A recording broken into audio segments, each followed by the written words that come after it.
मंगलम भगवान वीरो मंगलम गौतमो गड़ी मंगलम कुंद कुंदादो जैन धर्मोस्तु मंगलम सर्वमंगल मांगल्यम सर्वकल्याणकारकं प्रधानं सर्वधर्माणां जैनं जयतु शासनं जैनं जयतु शासनं। देवादिदेव 1008 श्री आदिनाथ भगवान की, परम पूज्य आचार्य गुरुदेव श्री विद्यासागर महाराज की, आचार्य श्री समय सागर महाराज की, मुनि श्री विमल सागर महाराज की, 3 कम 9 करोड़ महाराजों की।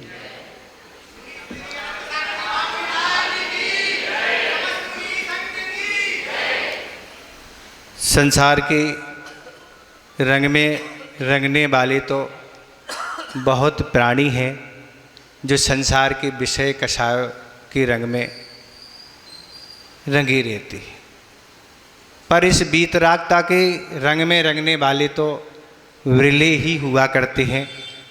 उन विरले व्यक्तियों में आचार्य गुरुदेव हैं, जिनको आचार्य ज्ञान सागर महाराज ने उस वीतरागता के रंग में रंगा। आचार्य ज्ञान सागर महाराज कोई साधारण व्यक्तित्व के धनी नहीं, असाधारण व्यक्तित्व के धनी थे, जो हमेशा अध्यात्मनिष्ठ रहते थे, जो आगम के अनुरूप ही चर्या करते थे, कठोर कठोर साधना तप और अपार ज्ञान के जो धनी थे। तो ऐसे वीतरागता के रंग में रंगने वाले पूज्य ज्ञान सागर महाराज थे, जिन्होंने विद्याधर को उस रंग में रंग दिया। जब विद्याधर पूज्य ज्ञान सागर महाराज के पास पहुँचे, अपना निवेदन रखा, स्वाध्याय आदि सब कुछ उनका प्रारंभ हुआ और बार बार विद्याधर अपनी दीक्षा का निवेदन रखते थे। और आचार्य महाराज ज्ञान सागर महाराज भी सोचते रहते कि दीक्षा तो उसको देना है, पर दीक्षा देने के पहले इसकी साधना देखना भी बहुत आवश्यक है। इस तरह आचार्य ज्ञान सागर महाराज समय समय पर उनकी साधना का निरीक्षण करते थे कि वह सामायिक कैसे करता है, आहार में क्या ग्रहण करता है, कब सोता है, कब उठता है और किस तरह से लौकिक संपर्क है। सारी चर्या का पूरा अवलोकन वह करते थे। और इतना ही नहीं, समय समय पर अन्य व्यक्तियों से उनका परीक्षण कराते थे। ऐसा नहीं हमारे द्वारा कोई भूल हो जाए, हमारी परीक्षा में कोई कमी हो जाए, इस तरह परीक्षा करते करते और बार बार निवेदन करते एक बार ज्ञान सागर जी ने मन बना लिया कि इसको दीक्षा देना है। और एक बार प्रवचन कहीं हो रहा था, तब पूज्य ज्ञान सागर महाराज ने घोषणा कर दी कि विद्याधर की मुनि दीक्षा भी कभी हो सकती थी, हो सकती है।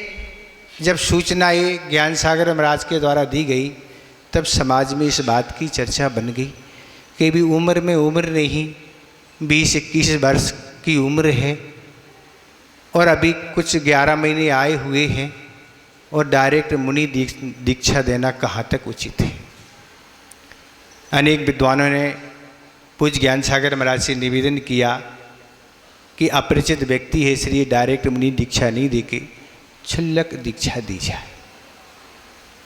और भी अजमेर के जो सेठ भागचंद जी सोनी थे, उन्होंने भी यही निवेदन रखा ज्ञान सागर महाराज के समक्ष के मुनि दीक्षा देना अच्छा नहीं।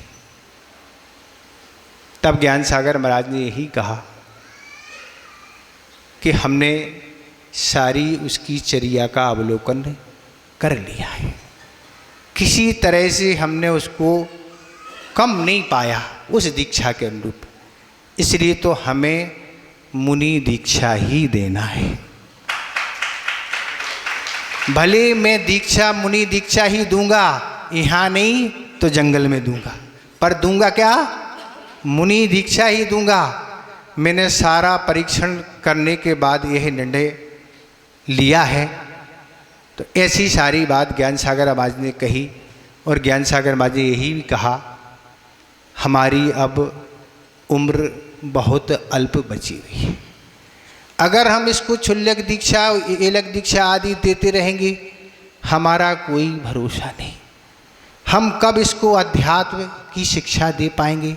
आचार्य कुंद कुंद महाराज द्वारा जो रहित अध्यात्म ग्रंथ हैं वो हम कब इनको सिखा पाएंगे। वो वही साधु के लिए अनिवार्य कोर्स है। ऐसी ज्ञान सागर महाराज ने अपनी बात रही और वह भागचंद सेठ जी ने 1 हफ्ते लगातार विद्याधर की चर्या का परीक्षण किया कि किस तरह की इसकी चर्या है। और 1 सप्ताह यह चर्या अवलोकन करने के बाद एक दिन सेठ सोनी, भागचंद जी सोनी ने माइक से घोषणा कर दी, आचार्य ज्ञान सागर महाराज जो भी उसको मुनि दीक्षा देना चाहते हैं इसमें सब समाज की सहमति है। और इस तरह से सहमति पाके ज्ञान सागर महाराज ने उस विधाता के रंग में विद्याधर को रंग दिया। आचार्य ज्ञान सागर महाराज ज्योतिष के बहुत बड़े विद्वान थे, सामान्य नहीं। ये ब्रह्मचारी अवस्था में उन्होंने बनारस में रहकर सब कुछ ज्ञान किया था। लोगों को तो हाथ पकड़ना पड़ते हैं, रेखाएं मिलाना पड़ती हैं, पर उन्हें कभी हाथ और रेखाएं नहीं, वो तो ऐसे ही देख के ही सारा उसका जीवन पढ़ लेते थे। इतने बड़े वह ज्योतिष के विद्वान थे। तो इस तरह से उन्होंने विद्याधर को ये मुनि दीक्षा प्रदान की और दीक्षा देने के बाद यही कहा कि हे विद्या सागर, जो एक साधक के लिए जो भी आवश्यक है वह हमने तुम्हें सब कुछ सिखा दिया। तुम्हें अपने जीवन में कहीं किसी के पास जाने की कोई आवश्यकता नहीं पड़ेगी। बस हमेशा अपने आत्म स्वरूप में लीन होते हुए चर्या को निर्दोष पालन करते हुए इस संघ को गुरुकुल बनाना, ये उन्होंने उस समय आदेश दिया था कि तुम्हें कहीं कुछ सीखने के लिए नहीं जाना। तो आचार्य महाराज को कभी किसी से ज्ञान हो, चाहे किसी बात को लेकर हो, कहीं कुछ सीखने नहीं जाना पड़ा। तो ऐसे चर्या के धनी गुरुदेव ज्ञान सागर महाराज थे, जिनकी उन पर अनुकंपा रही। सब कुछ उन्होंने सिखा दिया, ज्ञान भी दिया, चर्या भी सिखाई, दीक्षित भी किया और अंत समय में समाधि मरण कैसे किया जाता ये भी उन्होंने अपने शिष्य को ही गुरु बना के ये सब कुछ सिखा दिया। तो ऐसे पूज्य ज्ञान सागर महाराज और गुरुदेव हैं। गुरुदेव की प्रसिद्धि और ख्याति के बारे में क्या कहें, उनकी देश में नहीं विदेश तक में इस तरह की प्रसिद्धि है। आचार्य महाराज का जब 50वां संयोग स्वर्ण दिवस मनाया जाना था, पूरे देश में इस बात की चर्चाएं थी और पत्रकार लोग जगह जगह जाके लोगों से संपर्क करके ये पूछना चाह रहे थे कि आचार्य महाराज का यह संयम स्वर्ण दिवस मनाया जा रहा है, इसके बारे में आप क्या कहना चाहते हैं। तो एक बार वह अन्य संघ में गए पत्रकार महोदय, उन्होंने पूछा कि आचार्य महाराज का यह संयम स्वर्ण दिवस मनाया जा रहा है, किसी मुनि महाराज से पूछा अन्य संघ के, तो इस बारे में आप क्या कहना चाहते। तब उन मुनिराज ने यही कहा कि जहाँ 20वीं शताब्दी आचार्य शांति सागर महाराज के नाम से जानी जाती है, वह 21वीं शताब्दी आचार्य विद्यासागर महाराज के नाम से जानी जाएगी। क्योंकि गुरुदेव ने जो दुनिया में काम किया, दीक्षित तो किए ही है, उनकी चर्या को देख के, उनकी साधना और कठोर तप देख के भी, जैसे ज्ञान सागर महाराज ने उनको इस वित्राता के रंग में रंगा था, ऐसे अनेक व्यक्ति इस संसार मार्ग को छोड़ के उनके चरणों में आके दीक्षित हो गए।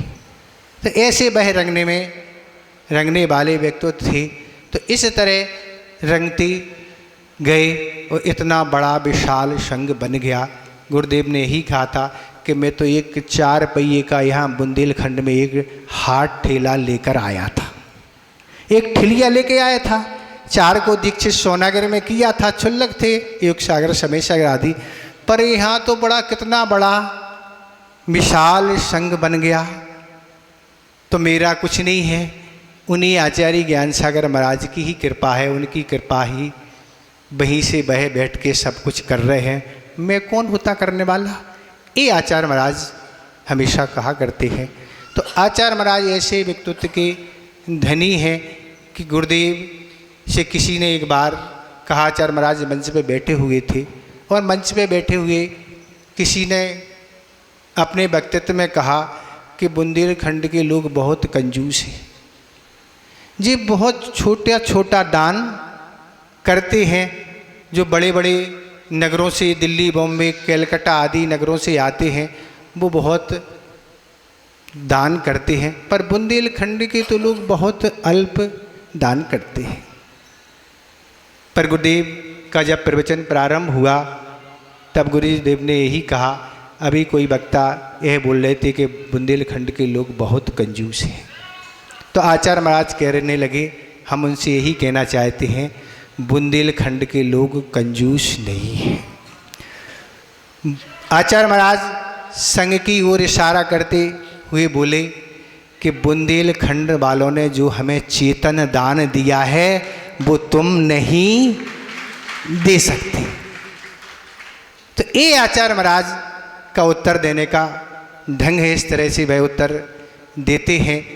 कुछ लोग भारत से विद्वान कुछ लोग गए अमेरिका, और अमेरिका में जाके उन्होंने कुछ अमेरिका लोगों से वार्तालाप किया और वह बोले कि हम भारत वर्ष से आए हैं, हम लोग जैन धर्म के अनुयायी हैं, वहाँ हम जैन धर्म का पालन करते हैं। तब अमेरिका के लोगों ने यही कहा कि वही जैन धर्म है जिसके प्रमुख आचार्य विद्यासागर हैं। हाँ, वही जैन धर्म।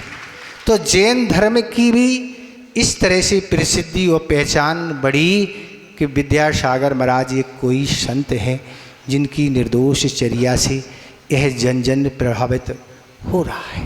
तो ऐसे गुरुदेव हैं जिनके अनेकों संस्मरण हैं। एक बार 1984 की बात है, आचार्य महाराज का चतुर्मास की संभावना जबलपुर में लग रही थी और लोगों का यही निवेदन था कि आप आचार्य महाराज चतुर्मास कहीं भी कर लें जबलपुर में, पर आपका जो दीक्षा दिवस है वह तो कम से कम जबलपुर के प्रमुख जो कमानिया गेट है, लाडगंज का मंदिर, वहाँ मनाया जाए तो सब लोग उपस्थित होकर लाभ ले लेंगे। आचार्य महाराज किसी का निवेदन स्वीकार कर लें एक साधारण बात नहीं है, पर गुरुदेव ने स्वीकार कर ली। पानी आने का मौसम था, गुरुदेव ने संकेत दे दिए कि इतने बजे तक कार्यक्रम पूर्ण करना है क्योंकि गड़बड़ हो सकता है। आचार्य महाराज जान लिया कि इतने बजे पानी आने वाला है और आचार्य महाराज का 4 बजे तक आपको कार्यक्रम पूर्ण करना है। और आचार्य महाराज के दीक्षा दिवस के बारे में अनेक एलक छुल्लक और जो भी संघर्ष मुनि आ रही थी सभी ने आचार्य महाराज के बारे में कहा, पर एक महाराज ने यह क्या कहा कि आचार्य महाराज की साधना बहुत बड़ी है। आचार्य महाराज ने साहित्य का भी रचना की है, तो आचार्य महाराज का ज्ञान बहुत है, बहुत शिष्य उन्होंने तैयार कर ली, बहुत सारी प्रभावना समाज में की। पर एक बात हम दावे के साथ कहना चाहते हैं, जो ये है कि जैसा शिष्य आचार्य ज्ञान सागर महाराज ने तैयार किया वैसा विद्यासागर ने एक भी तैयार नहीं कर पाए। कितने सारा बड़ा संघ बना दिया, पर आचार्य ज्ञान सागर महाराज ने जो एक विद्यासागर बनाया वो विद्यासागर के समान विद्यासागर एक भी शिष्य तैयार नहीं कर सके। बात सही है, आचार्य महाराज की बराबरी करना कोई साधारण काम नहीं, क्योंकि आचार्य महाराज ने यही कहा था कि साधु तो बहुत होते हैं पर साधुता बिरलों में हुआ करती है। साधु होना कोई बड़ी बात नहीं, साधु तो बन जाना कोई बड़ी बात नहीं, पर साधुता होना ये मुख्य बात है। अगर साधुता है तो कल्याण हो सकेगा, बहुत ज़्यादा नहीं बोलना है। संक्षिप्त सार में तो हम यही कहेंगे कि आचार्य महाराज की आज काया हम आपके सामने नहीं है, पर आचार्य महाराज ने हम आपको जो दिया है उसका हम अनुपालन करते हुए अपने आगामी जीवन को अच्छा बनाएं। इति हम आपसे कहते हैं। अहिंसा परमो धर्म की। जय बोलो परम पूज्य मुनि श्री 108 अनंत सागर जी महा